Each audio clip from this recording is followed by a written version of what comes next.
cara imoral.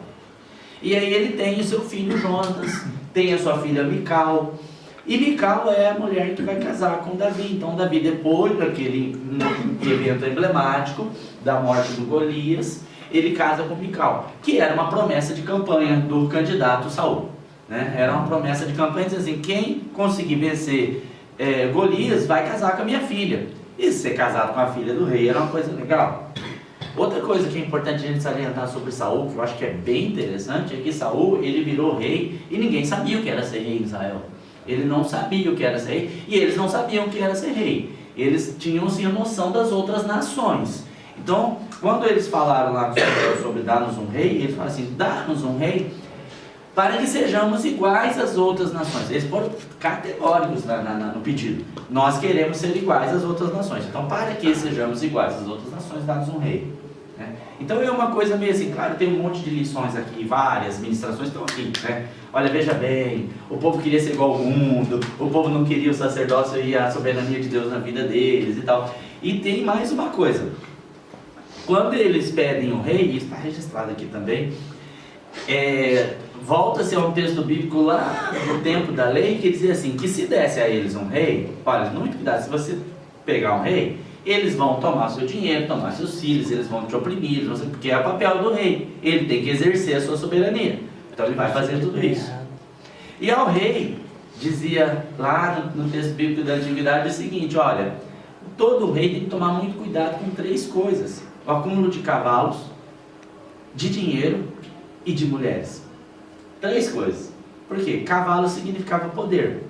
Cavalo, no animal daquele tamanho, daquele porte, cavalo é o animal mais forte que existe. Usar cavalos em guerra era uma coisa que só os assírios, posteriormente, lá pelo século VII a.C., começaram a usar. Porque antes não se usava cavalo. Eles começaram a usar cavalos e usar as carroças em ferro. E inclusive as rodas e tudo, porque era mais forte, mais resistente. E aí subir naquelas bigazinhas e tal, tanto que os reis da Assíria, eles eram tratados como grandes guerreiros dessa época, lá na Mesopotâmia, né? Então, tem um em especial, que é o Surbanipal, que ele é retratado como um rei passando sobre leões. E tem pedras disso até hoje, e esse passar sobre leões não significava que ele atropelava leões. É que as outras nações tinham certos animais que eram símbolos, igual se fala Estados Unidos, a águia é o símbolo dos americanos, o Brasil, papagaio, sei lá, nossa, eu acho que é o papagaio, né? Sei lá. Mas daí você imagina, se fosse o Solano Lopes na época da Guerra do Paraguai, atropelando papagaios, né? Tipo assim, nós vamos vencer os papagaios brasileiros, alguma coisa parecida com isso, né? Então, ter cavalos é ter poder, poder de guerra. Depois, ter dinheiro é vaidade e mulheres. E o que derrubou Salomão? Não foi nem os cavalos, não foi o dinheiro, mas o acúmulo de mulheres. No caso de Salomão foi isso. No caso de Davi, uma das coisas que arrebentou com ele, cavalos. Porque ele um dia mandou fazer um censo para saber quantas pessoas ele tinha, qual o tamanho da força de guerra que ele tinha. Isso caiu mal no coração de Deus, que falou para ele assim, você está sendo vaidoso, você quer saber quanto você tem, você está esquecendo que o que você precisa é depender de mim. Então Deus falou duramente com ele foi punido por isso, por Deus. Mas até Davi chegar à condição de rei, ele casa com Mical, ele passa a ser perseguido pelo sogro sistematicamente. Ele tem a oportunidade de matar o sogro algumas vezes, ele não faz. Ele aí tem mais uma lição preciosa, né?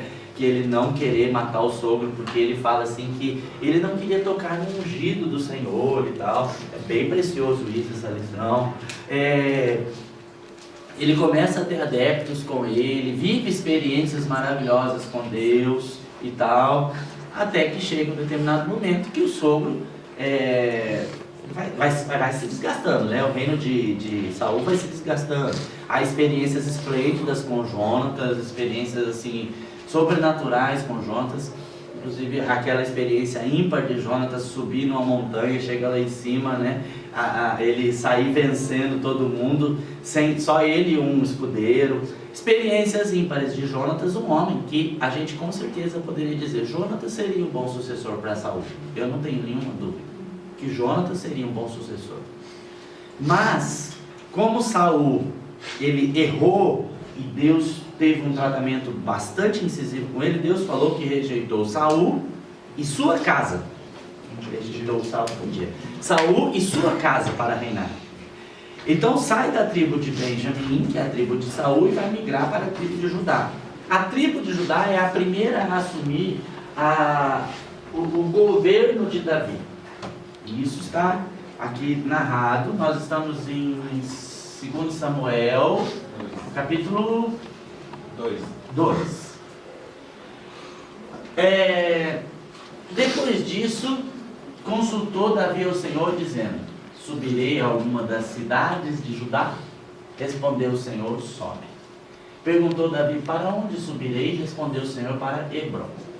Subiu Davi para lá, e também as suas 2 mulheres, Ainoa, a Jezreelita, e Abigail, a viúva de Nabal, Carmelita. O caso da Abigail é um caso de um casamento feito para remissão.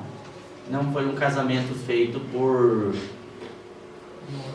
desejo sexual, qualquer coisa parecida com isso. Não, o marido dela aprontou, ela ficou literalmente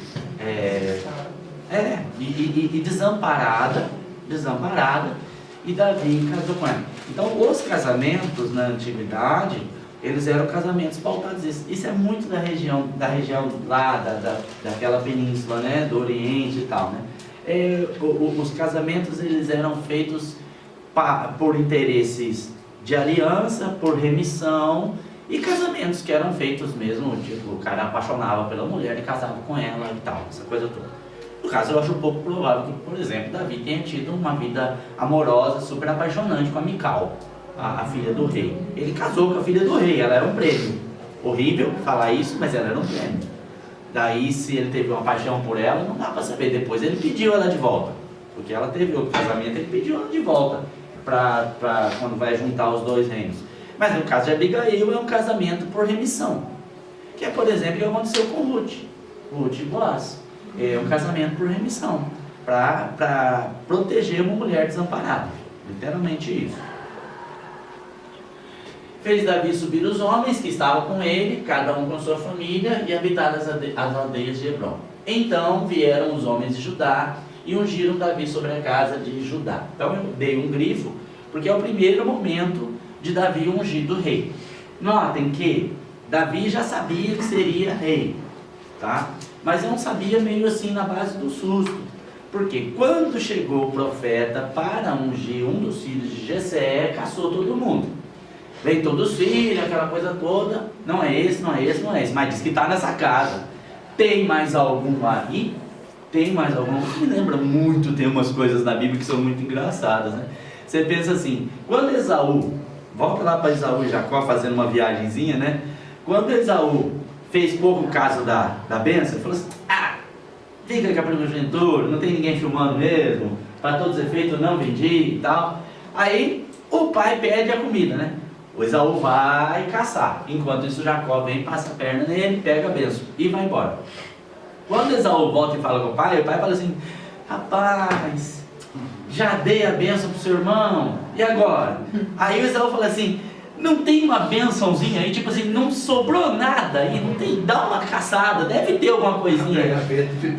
Tinha que ter lá no fundico, né? No fundico, tem que ter alguma coisinha aí e tal, né? Então, essa coisinha de será que tem mais alguma coisa, né? Foi assim também com Davi. Eu falei assim: será que não tem mais nenhum filho escondido aí? Nesse caso tinha, que era Davi. Pastor, eu estava vendo uma ministração ontem do Mevando, pastor Luiz Hermínio. Deus te perdoe. Tô brincando. Sou meio adepta. Ele fala assim que é como se ele fosse desonrado pelo pai e pelos irmãos. Sim. Basta você ver que quando ele foi lá para o enfrentamento com Golias, na hora que ele chegou, os irmãos ficaram lá com ele. Ele foi lá para levar comida. Ele foi lá para levar comida, para ajudar os caras, ficaram lá. Notícia e tal. Exatamente, ele foi um office boy do pai. Porque na verdade, ele era Era o menorzinho. É o menorzinho. Não é aquela expressão que se fala chaveirinho da família? É que ele tem o irmão, aquele irmão que vem, ele é o chaveirinho da família, é o caçula. O que você está fazendo aqui, seu exibido? Sai fora e tal. Enfim, ele foi ungido. E ele vai viver a experiência de se tornar genro do rei, ele vai crescer como homem, ter uma imagem, né? E aí é uma coisa muito forte, porque como Davi, quando ele voltava das batalhas, tinha o lance da galera. A galera inflama, pessoal. A galera falava, Saul matou milhares, Davi matou dezenas de milhares. Então a galera inflama os ciúmes também. A gente não pode deixar de perceber que muitas pessoas, elas acabam incitando com a sua fala, né? Lembra daquela meditação que eu fiz esses dias do falaram? O falaram, ele incita isso. O falar incita ciúmes, incita ódio, incita um monte de coisa. Então a gente tem que tomar muito cuidado com a galera. E a galera também faz a gente ficar meio ceguinho. A multidão dos elogios também é muito perigosa. Quem está em posição de liderança, quem está em posição de destaque, quem fala em público tem que tomar sempre muito cuidado. A multidão dos elogios, ela nos cega. Ela faz você achar que está com tudo. E faz você perder o senso crítico. Faz você perder o senso crítico. Então, eu tomo as minhas precauções. E uma das precauções que eu tomo para a minha vida é cuidar com a vaidade. Eu sei o quanto sou vaidoso. E eu sei que há diferenças de vaidade. Quer ver? Tem a vaidade estética. Tem gente que tem uma preocupação com essa vaidade estética em vida, tá?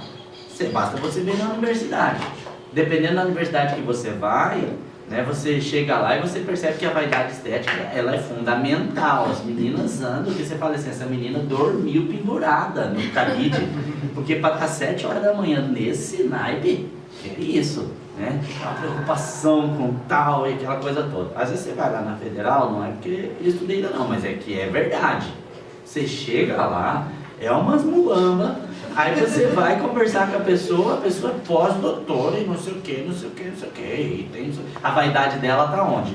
Nas publicações, não sei o que, no título, é vaidosa. Às vezes não sabe falar. E eu tinha professor que não abria a boca para falar.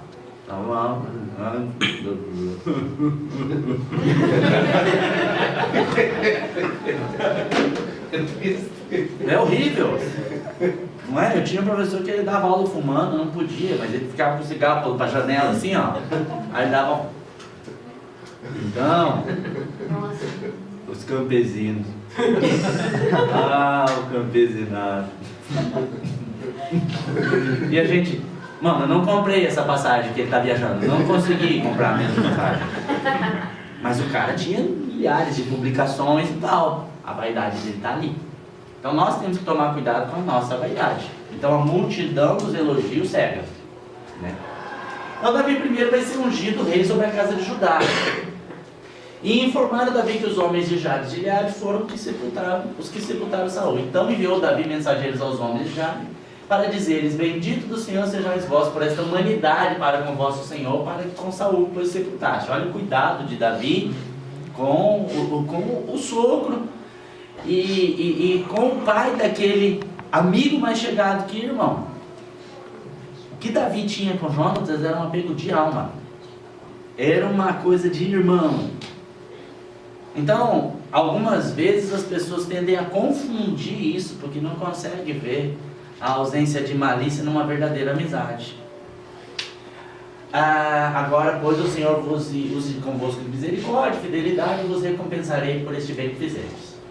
Sejam fortes as vossas mãos, sejam valentes, pois Saul, vosso Senhor, é morto, e os da casa de Judá me ungiram rei sobre si. Aí entra uma outra personagem importante, que é Abner. Abner, filho de Ner, capitão do exército de Saul, tomou Isbosete, mais uma personagem importante, Isbosete, que ninguém lembra de Isbosete, mas ele foi rei sobre Israel por 2 anos. Então não é assim simplesmente, nós costumamos falar assim, isso está aqui. Plim, plim. Por favor. Já tem meu. Por favor. Isso está aqui. A gente às vezes fala assim, reino unificado, Saul, Davi e Salomão. Não. Saul dividido, depois Davi, depois Salomão, depois dividido de novo. Tem uma divisão, 2 anos, mas tem uma divisão. Tá? E filho de Saul, e o fez passar a Maanaim. Então ele foi lá, conheceu o centro de eventos, essa coisa toda. Fez o encontro, participou, tudo pôde acontecer na vida dele e tal, né? E o constituiu rei sobre Gileade, sobre os Assuritas, sobre Israel, Efraim, Benjamim, sobre todo Israel. Da idade de 40 anos era Esbozete, filho de Saul, quando começou a reinar sobre Israel, e reinou 2 anos. Somente a casa de Judá seguiu a Davi. Então, inicialmente, Davi foi seguido apenas pela casa de Judá, porque ele é da tribo de Judá. Isso é que tem esse primeiro momento de um reino dividido. Tudo bem até aqui? Falando muito rápido? Não. Velocidade é tudo na vida. E aos poucos, a Bíblia vai falando que Davi vai crescendo, porque o Senhor dos Exércitos era com ele. Então essa aí é a imagem de Davi numa foto tirada num iPhone X, né? Quando ele ainda é aquele filhinho que está sendo encontrado, e os irmãos estão todos ali com cara de... estão ali com cara de, oh meu Deus. Não, e você vê que tem uns irmãos ali, esse da ponta de Caio primeiro, do lado direito também, que faziam até jiu-jitsu, olha a orelha dele.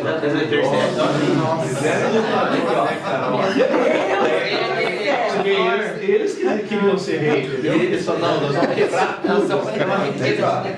E essa é a foto de 76, ó. Já foram já 65 fotos antes. São curtidas, são likes. São likes. No Instagram são likes. Então, você vê que a cara deles pro velhinho, né? Do tipo, esse velho está maluco, né? Até o pai tá com cara de, ó, meu Deus, você tá enganado, não é ele, né? Mas Davi ia crescendo e o Senhor dos Exércitos era com ele e tal. É claro, porque era plano de Deus. O plano de Deus era Davi seria rei. Deus ungiu, fez com que ele fosse ungido, né? Bom, uma breve monarquia dividida. Aí a propaganda, claro, porque eu tenho que fazer minha propaganda, que às vezes tem gente que fica só com os modinhos por aí da internet, né? Os sucessos instantâneos no miojo, né? Faça uma construção pastoral, ministerial e tal, né? Então, uma breve monarquia dividida. Antes de ser rei sobre toda a nação, Davi reinou apenas sobre Judá. Então são 2 anos de reino sobre Judá. E as demais tribos seguiram Isbozete, que reinou Israel por 2 anos. São as outras tribos que seguiram Isbozete. Mas há uma questão muito importante relacionada a Isbozete, né? Isbozete só reinou porque Abner deu o sustento. Então aí vão entrar 2 personagens importantes. Abner, que é o capitão do exército de Saul, com a figura de Isbozete, e vai entrar uma sequência de outros personagens, inclusive o capitão do exército de Davi vai entrar na sequência, né? Nessa figura aí. Abner, ele passa a ser uma espécie de primeiro-ministro de Isbozete. É ele quem sustenta o reino de Isbozete. Acontece que, passado esse período de 2 anos, ou ao longo desses 2 anos, Abner vai perdendo sustentação, porque Isbozete já não confia mais nele. E Abner começa a conversar com Davi, começa a se aproximar de Davi. Essa aproximação, ela não é boa, mas ela vai acontecer. E Abner acaba também assassinado. Abner é assassinado e Isbozete também é assassinado. E esse assassinato de Isbozete não caiu bem aos olhos de Davi. Você pode abrir sua Bíblia, por favor? Lá no 2º livro de Samuel, a partir do no capítulo 4, a partir do versículo 1. E vamos fazer aquelas leituras que estamos acostumados a fazer, começando aqui na noiva Tami em diante, a partir do versículo 1.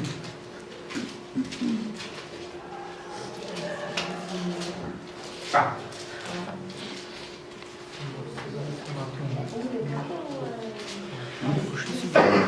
Um de cada. Um por cada.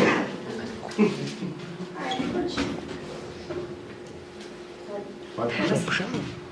saber que Abner havia morrido, ele lembrou de Isbosete, filho de Saul, perdeu a coragem e todo Israel ficou alarmado.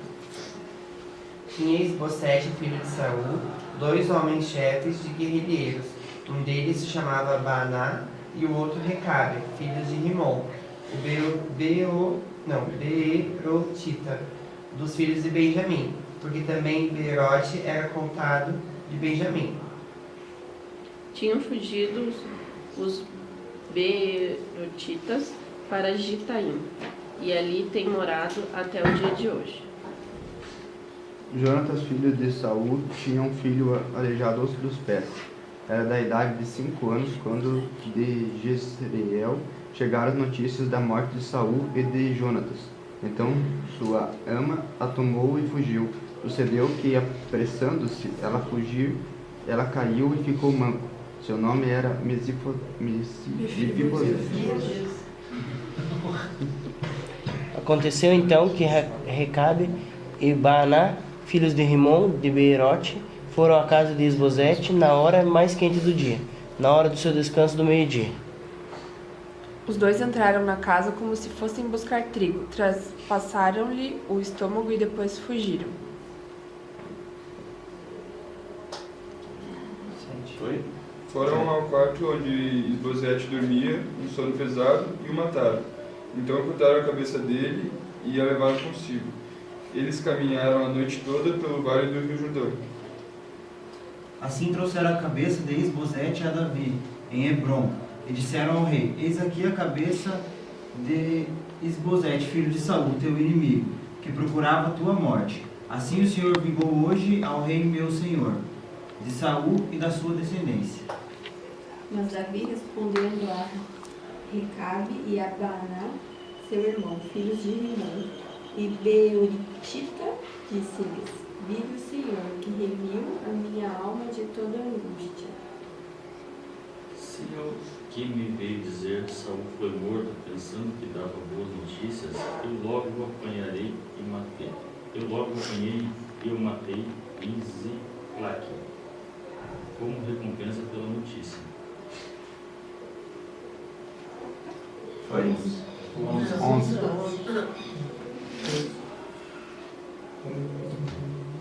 Então Davi deu ordem e os seus soldados mataram Recabe e Baaná. Depois cortaram as mãos e os pés deles e penduraram perto da represa de Hebrom. E pegaram a cabeça de Isbosete e sepultaram no túmulo de Abner, em Hebrom. Bom, tem falta 12 ainda? Pulou no 11. É porque o meu tá 9 e 11 junto. Tá junto tudo. Não, então tá bom. Bom, antes de eu falar especialmente sobre isso, eu quero mencionar como é que foi o desgaste da figura do Isbosete. Então, assim, houve uma guerra civil longa e desgastante para os dois lados. Todavia, a casa de Davi se fortalecia a cada dia. E a figura fundamental na balança do conflito, Abner, se fortalecia de tal modo que despertava o medo do rei Isbosete.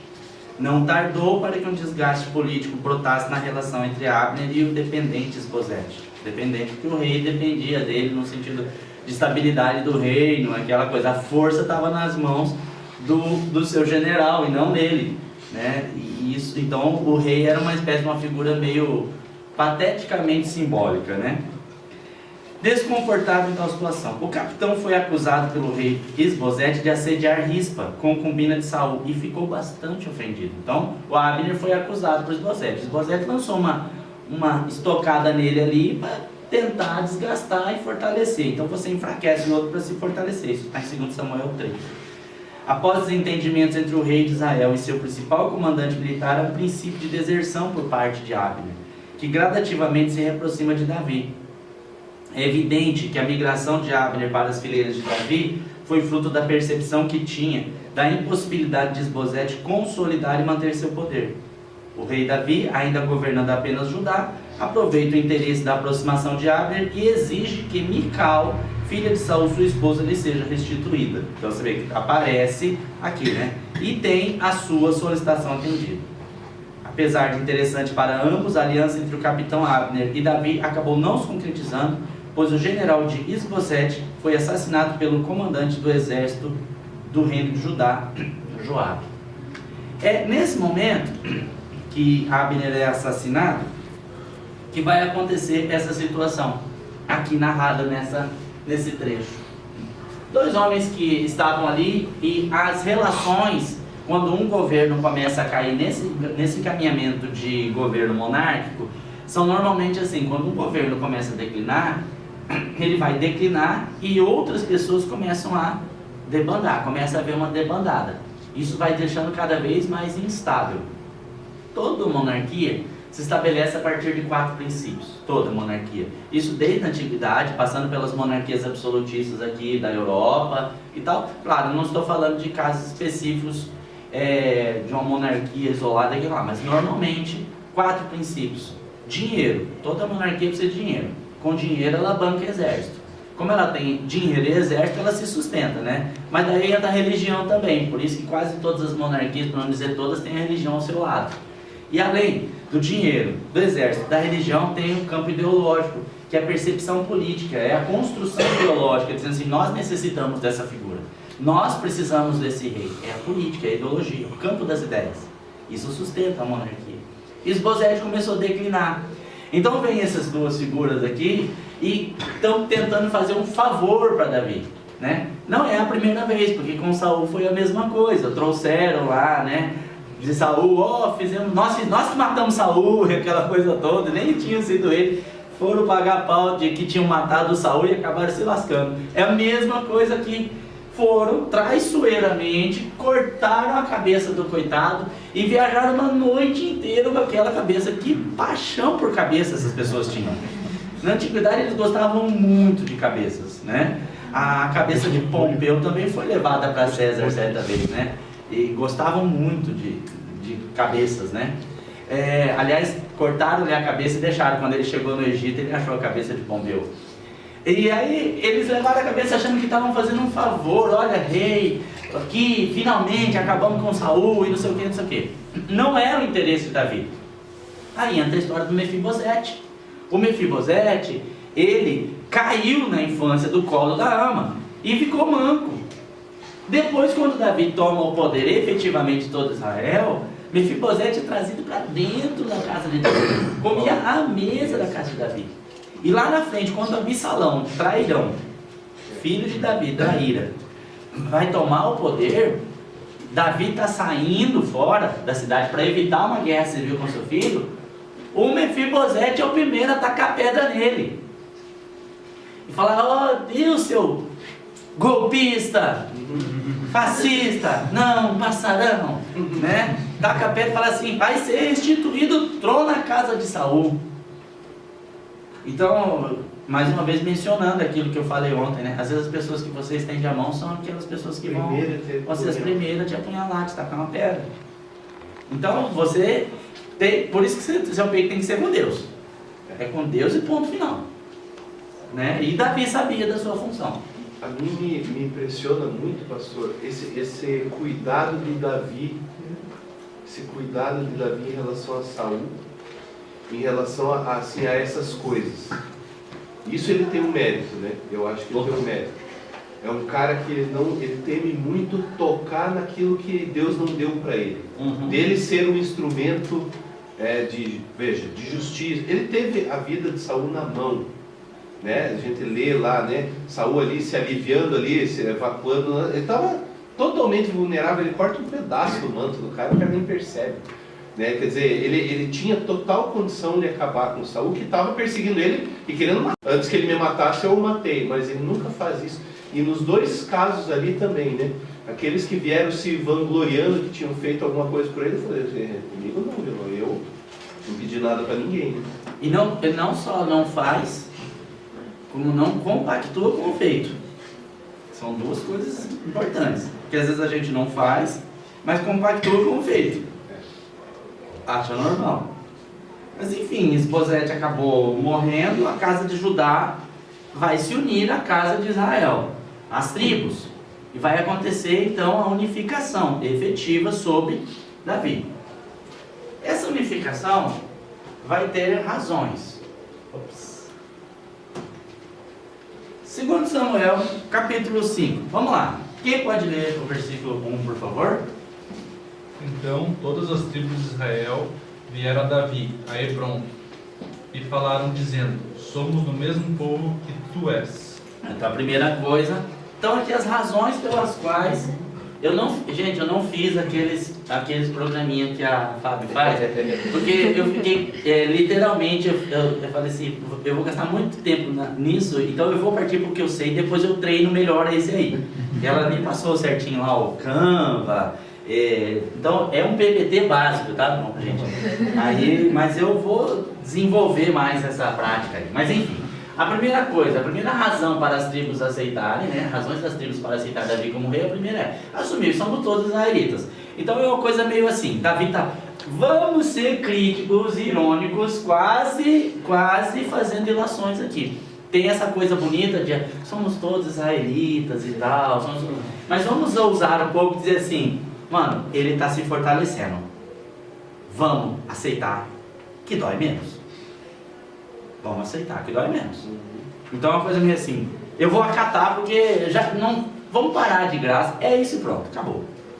Segunda coisa, pode ler o 2, por favor? Outrora, sendo Saul ainda rei sobre nós, eras tu que fazias entradas e saídas militares com Israel. Também o Senhor te disse, tu apacentarás o meu povo de Israel e serás chefe sobre Israel. Então, voltamos àquela, Saul matou milhares, Davi matou dezenas de milhares. Então era Davi quem fazia as entradas, ele era o grande líder. Então vamos aceitar isso. E finalmente eu escolher obedecer a orientação de Deus, entender que foi Deus quem mandou. Pode ler o 3 então, para a gente concluir esse pedacinho? Assim, pois, todos os anciãos de Israel vieram ter com o rei em Hebrom, e o rei Davi fez com eles aliança em Hebrom, perante o Senhor. Ungiram Davi rei sobre Israel. Então aqui, 2 Samuel 5, versículo 3, é o momento em que Davi efetivamente se torna rei de toda a nação. Ao se tornar rei de toda a nação, havia uma situação que é onde vou ficar, onde vai ser a minha base. É muito interessante essa questão do lugar onde é o reino, né, a capital. Veja como é que é essa construção que ao longo dos séculos da história vai ganhando com os contornos. Por exemplo, o censo de nação. O que faz com que sejamos brasileiros? O que faz com que sejamos brasileiros em tese e quase que na prática é o fato de termos nascido no Brasil. Isso é o que faz. Embora a doutrina nacionalista, né, o que é você ser uma nação, ela é bem ampla, tem uma série de discussões. Lá nos idos dos reis absolutistas europeus, o que transformava alguém parte de uma nação não era ter nascido lá. Então, por exemplo, na nação de Luís XIV, XV, XVI, não era francês quem nasceu na França. Não era francês quem falava o francês. Era francês quem era súdito do rei Luís. O súdito é o francês. Esse princípio da autodeterminação que vai acontecer no século XX, né, que vai ser evocado muito depois da Primeira Guerra Mundial, falando essa coisa do que faz você ser uma nação. Então é o que, por exemplo, o Hitler dizia. Por que o Hitler, ele austríaco, foi líder da Alemanha? Porque para ele o austríaco era alemão. Na cabeça dele o austríaco é alemão. Isso é autodeterminação. Nós somos alemães, acabou. Eu não sou austríaco, sou alemão. Então aqui essa nação constituída vai dizer assim, nós somos todos de Israel. Então Judá não pode ser um país, Israel ser outro, é tudo a mesma coisa. Somos todos a mesma nação. A partir daí tem que se constituir uma capital para ser simbólica. E aí vai entrar a cidade da paz. Lá em 2 Samuel 5, versículos 6 a 8, Jerusalém significa Yerushalayim. Ainda que tenha uma série de outras ramificações da palavra, mas a base de Jerusalém significa cidade da paz. É muito irônico, né? Dizer cidade da paz pelo tanto de guerra que ela já viveu, tanto de vezes que ela já foi tomada, tanto de vezes que ela já foi derrubada. E lá é um barril de pólvora. Tanto que agora, mais uma vez, nos tempos contemporâneos, ela está de novo. O Trump tem as suas responsabilidades nisso ao transferir a embaixada norte-americana para Jerusalém. Quando ele transfere a embaixada para Jerusalém, ele está dizendo Jerusalém é a capital de Israel. E aí é uma briga, porque Jerusalém hoje não pode ser considerada a capital de Israel. Ela é a capital dos israelenses, dos árabes, é a capital do mundo, é uma cidade que tem que ser internacionalizada, né? Ela não pode ser domínio de um país, senão vira um pau. Então, é um barril de pólvora, tá? Até hoje, lá, né? Embora algumas pessoas achem que a capital de Israel fica em São Paulo ali, né? Onde tem uma igrejona imensa, um templo de Salomão, que foi construído ali e tal. Queria reafirmar para vocês que não é ali. Não é ali, tá? E ali também, inclusive, Salomão não está lá, queria só lembrar.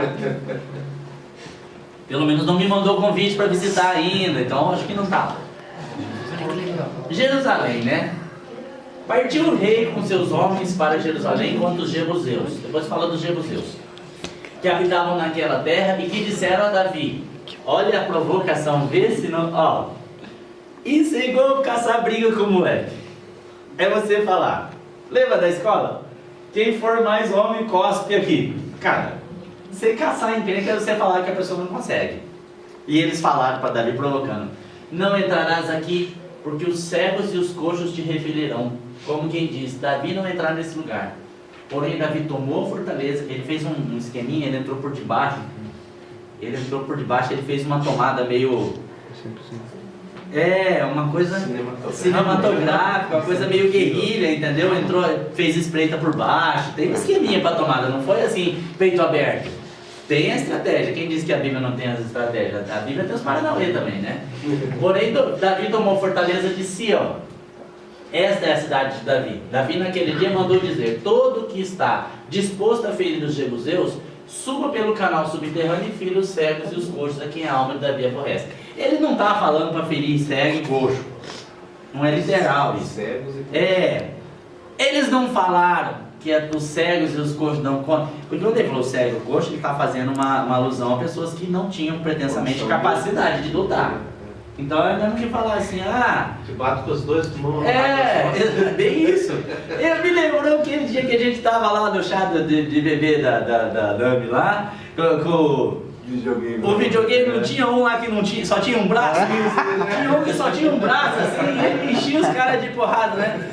Tudo bem que ele tinha um nariz avantajado. Quase o nariz do meu cunhado, mas ele batia uma mão só, é mais ou menos isso.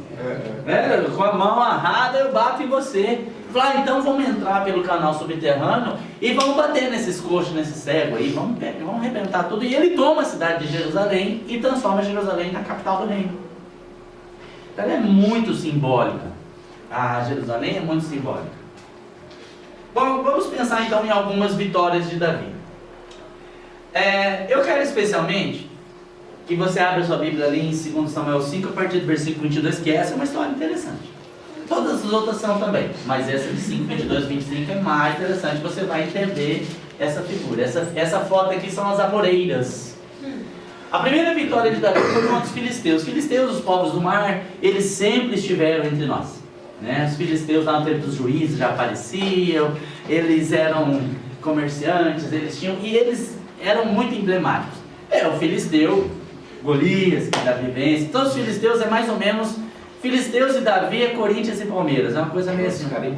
Eles dependem, um depende do outro, entendeu? Não faz sentido acabar o outro. Eu quero mais que Palmeiras acabe, não tem sentido nenhum Palmeiras acabar, o legal é ter o antagonismo. Então os filisteus eram isso, na vida de Davi. E o primeiro embate de Davi como rei de toda a nação foi com os filisteus. Ele consulta o Senhor se ele deve ir. Sempre ele consulta o Senhor se deve ir. Na primeira Deus falou, vai. Na segunda Deus falou, espera. Então vamos ler a partir do versículo 22. Quem que está na sequência aí? Da leitura? Lá atrás. Lá atrás? Por a parte. Pode ser, Fê. Você está aberto aí? A partir do 22? Então os filisteus voltaram para o Vale dos Gigantes e o ocuparam. Mais uma vez Davi consultou o Senhor e ele respondeu: não nos ataque daqui, dê a volta, vá até as amoreiras e ataque por trás. Assim que você ouvir um som de passos por cima das amoreiras, saia rapidamente, pois será esse o sinal de que o Senhor saiu à sua frente para ferir o exército filisteu. Fez Davi como o Senhor lhe tinha ordenado, e feriu os filisteus desde Geba até chegar a... Foi, né? Você vê como é que é a estratégia? Já é a segunda vez que tem um lance de estratégia de guerra, porque Deus fala assim para ele, não ataca, fica na espreita. A hora que você ouvir som de passos sobre as amoreiras, cara, isso lembra muito aquela coisa. Eu sei, é muito pentecostal que eu vou falar. Mas todos nós temos um pezinho no reteté. Não é verdade? Você imagina? Aleluia, irmãos, é o anjo pisando na moreira. Ó, a hora que o anjo pisar na moreira e fizer o barulhinho, corre que Deus está te dando a vitória. É literalmente isso. Porque ele está falando de ouvir passos sobre as amoreiras. Então, quando a amoreira chacoalhar, quando tiver o barulho, corre porque esse é o momento. Até lá fica parado esperando. Outras lições de Deus fantásticas. Quantas vezes na Bíblia a palavra espera o sinal aparece? Gente, várias vezes vai ter esse lance de esperar. Jericó, nunca nem. Jericó, aqui essa situação. Lá depois da morte de Jesus, da ressurreição, lá da chegada da descida do Espírito Santo, não é? Espera.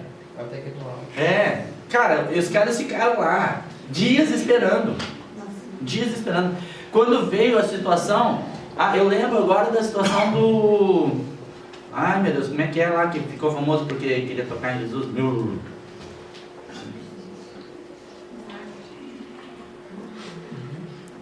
Tocar Tomé. Oh, meu Deus, duvidou que todo mundo massacra o coitado do Tomé. O Tomé só falou que todo mundo tinha vontade.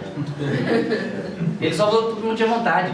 E demorou dias até Jesus aparecer. Demorou, e eles ficaram lá e falaram assim, só acredito se ele aparecer aqui, eu tocar no lado dele, na mão dele. Demorou. Não foi de uma hora pra outra, não foi tipo assim, se eu tocar nele, Jesus, tchan! Não, demorou. Tudo bem, Jesus apareceu um tchan também, porque ele entrou, as portas estavam fechadas, mano. Eu saía correndo, meu irmão. Eu, na boa, eu dava um vazare na hora. Né? E Jesus apareceu. Mas demorou dias. Então esse espera, que é cansativo demais para nós, é muito desgastante para nós. Eu sei que cada um aqui pode ter vivido a sua experiência de Deus falar espera, não é? E você tem que ficar ali. Então espera o anjo pisar na moreira. Olha, ele vai pisar. Eu fui olhar essa planta e falar, mano, de fato, né, ela deve ser uma planta barulhenta. Ela deve ser uma planta barulhenta. Eu ia fazer uma observação disso. Ali na empresa tem áreas de conservação. E até o pessoal da Federal estuda famílias de macacos que moram ali. Né? Então tem famílias. E a gente sai almoçar e aonde a gente tem o prédio e que a gente dá a volta, fica do ladinho de uma mata que tem bastante bugio. E você está andando, daqui a pouco você começa a escutar o barulho na árvore. E eles não são tão grandes, mas faz barulho. É engraçado como a árvore faz barulho. Quando eles começam a mexer, você está assim, aquele barulho, você fala, meu Deus, o que vai sair dali, né?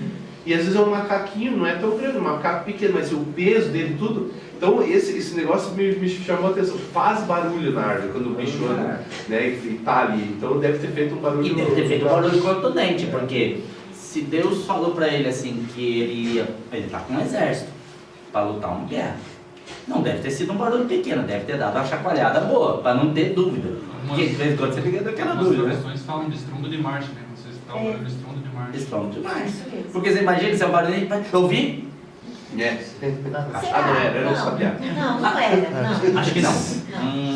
Já pensou um barulho que te deixa em dúvida? Eu acho que o barulho de Deus não pode deixar dúvida. E isso vai muito de pessoa para pessoa, porque com Samuel, não é com Samuel, Samuel, era Deus chamando o cara, ele confundiu a voz de Deus com a voz de um velhinho que está morrendo. Eu acho que deve ser uma voz meio diferente.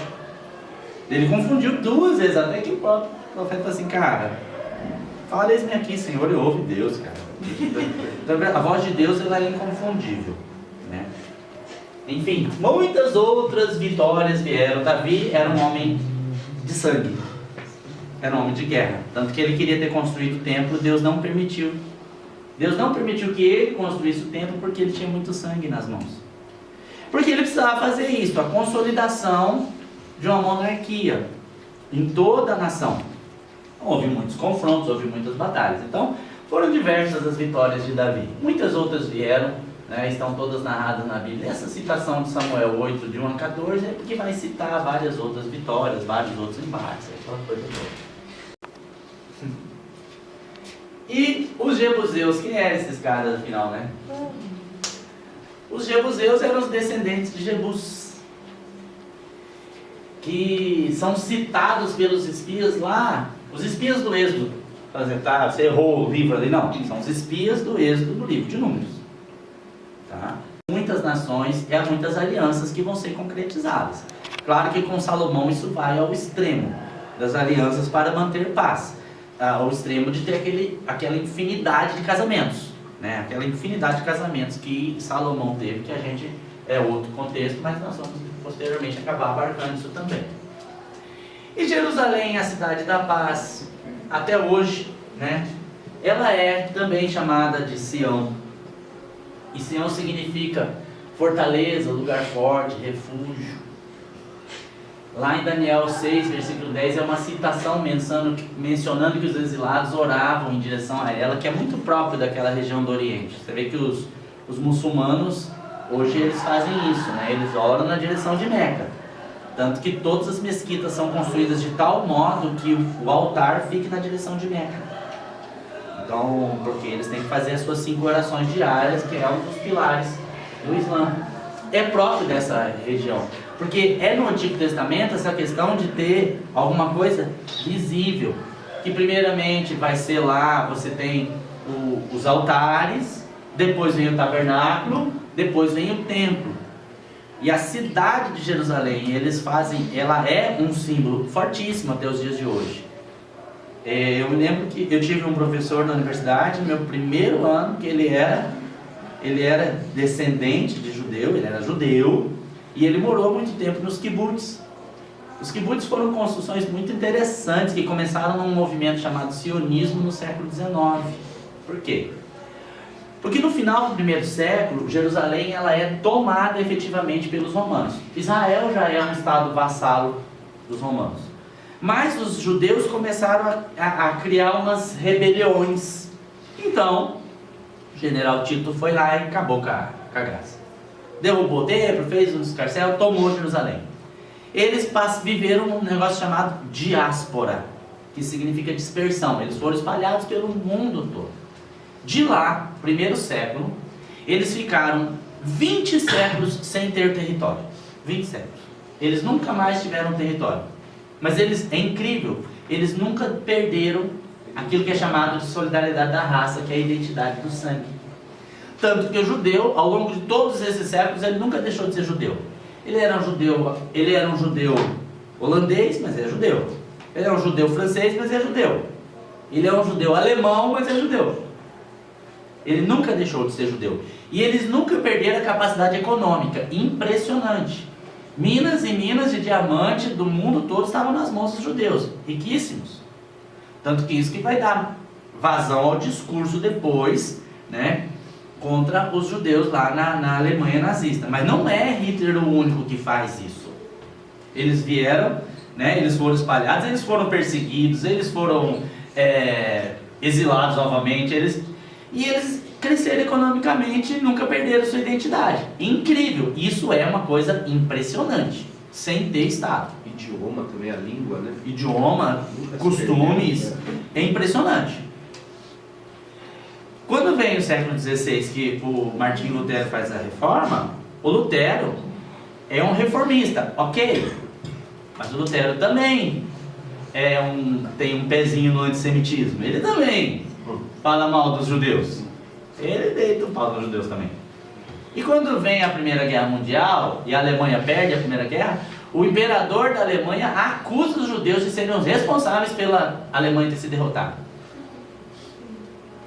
Aí quando vem o Hitler ele não é o discurso pelo discurso somente, tem isso também, mas acontece que eles tinham grana. Então ele se apropria dos bens dele, porque ele precisa fortalecer o Estado alemão para a guerra. A Noite dos Cristais é um exemplo. E ele se apropria mesmo dos bens deles, tá? Até ali eles não têm território, eles continuam não tendo território. Depois da Primeira Guerra, a Inglaterra tentou alguma coisa, mas não. Então quando vem a ONU, é que a ONU Em 1948. Foi instituído em 47 o Estado pela ONU, só que daí para valer a partir de 1948. Isso. Só ali que o Estado de Israel é restabelecido.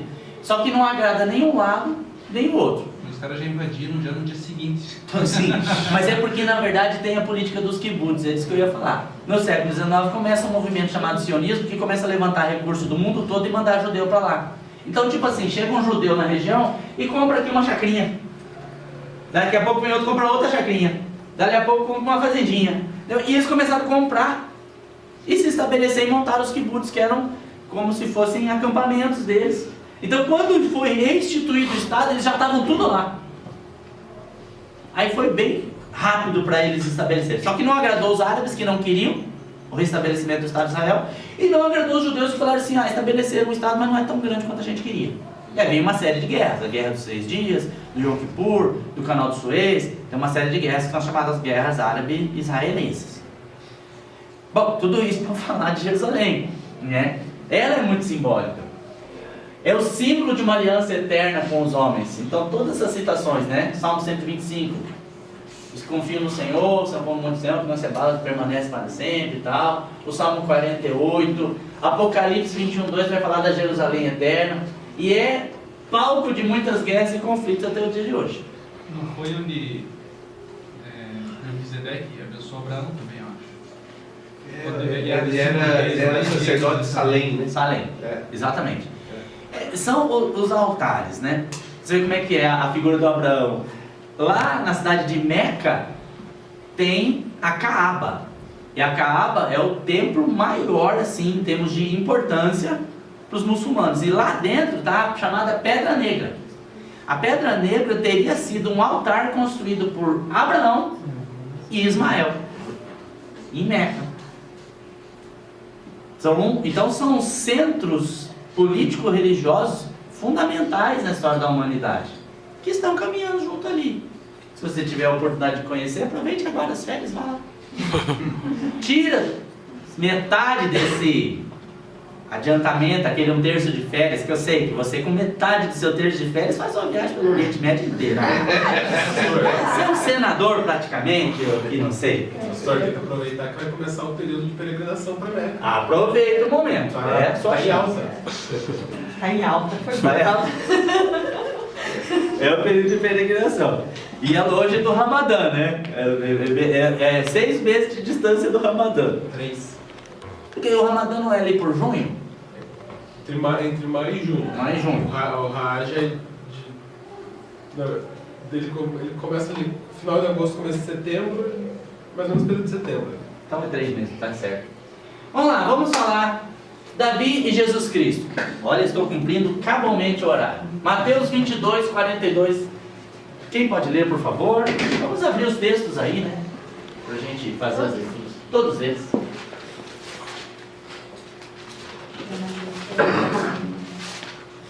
Achei fofinha essa imagem.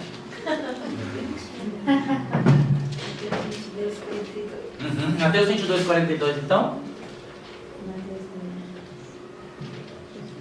Que pensais vós do Cristo? De quem é filho? Responderam-lhes, de Davi.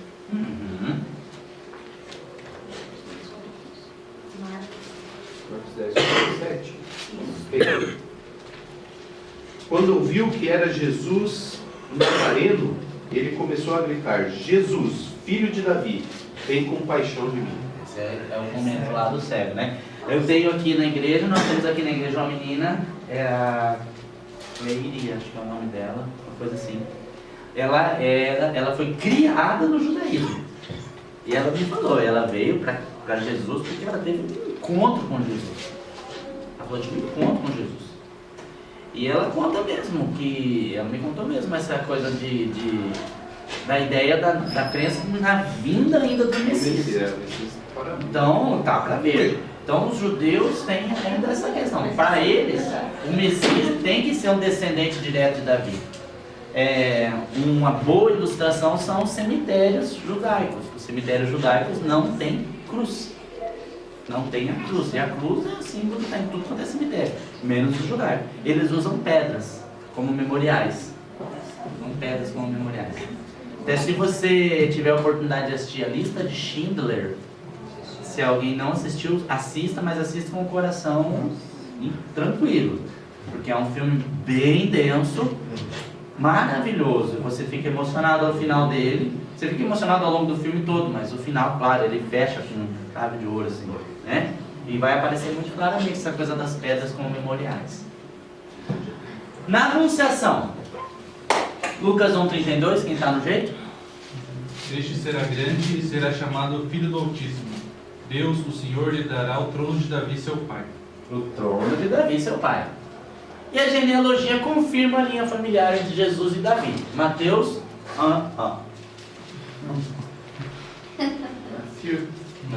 Matthew. Livro da genealogia de Jesus Cristo, filho de Davi, filho de Abraão. Olha aí, filho de Davi, simples assim. Né? Lucas 3, 31 e 32. Eliaquim, filho de Meleá, Meleá, filho de Mená, Mená, filho de Matatá, esse, filho de Natã, filho de Davi. Davi, filho de Jessé, Jessé, filho de Obed, Obed, filho de Boaz, este, filho de Salá, filho de Naasson. Já está com uma lista de nomes para o futuro filho de vocês, né? Matatá é ótimo, né? É esse. Matatá é impressionante. Quem nunca, né? Tava lá com Matatá. Matati, Não sei vocês, mas eu tenho um primo que a irmã mais velha ele chamava ela de Tata. Era Tata pra todo lado, era Tata. Mata, tá se achando. É um perigo.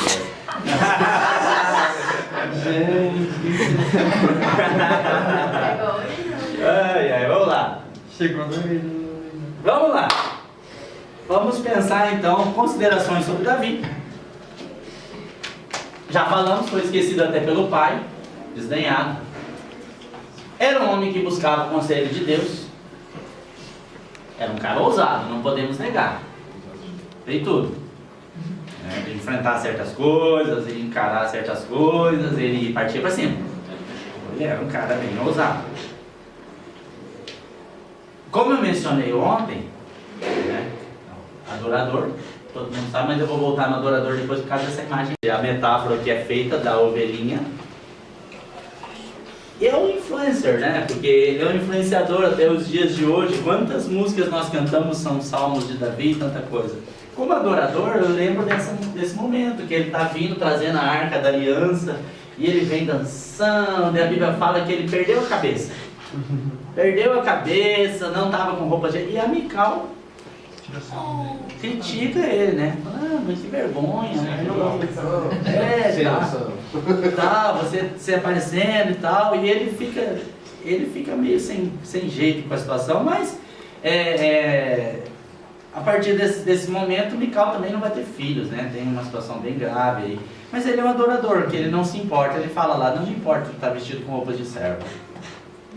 E Davi, então, é essa figura tão emblemática na história da nossa vida. Depois dele vem Salomão, a última propagandinha. Eu faço a narrativa da história aqui da disputa de poder entre o Salomão, né? A palavra Salomão significa pacífico. Então, mas há uma disputa de poder pela sucessão. Tem um outro irmão que quer tomar o poder e o reino poderia ser dividido de novo. Mas aprove a Deus manter o reino unificado, só sendo dividido depois pelo filho de Salomão. Então você vê que a divisão está no cerne aí também dessas questões do reino de Israel. Nós ainda teremos esse ano pelo menos umas 2 aulas sobre... eu quero abordar umas 2 aulas sobre o Manassés também. Eu vou fazer umas aulas de abordagem sobre o Manassés. E então eu sugiro uma breve leitura de 140 e poucas páginas aqui do livro, né? Me dê esse privilégio de ser meu leitor. Vamos orar então, dar graças a Deus por essa manhã. Amém. Ó meu Deus, muito obrigado por essa manhã. Obrigado pela experiência ímpar de compartilharmos um pouco juntos a vida de Davi, do rei Davi, e todas as questões que são próprias desse período tão importante da nossa história bíblica. Obrigado pela vida de cada um dos meus irmãos e pela tua bondade, em nome de Jesus. Amém.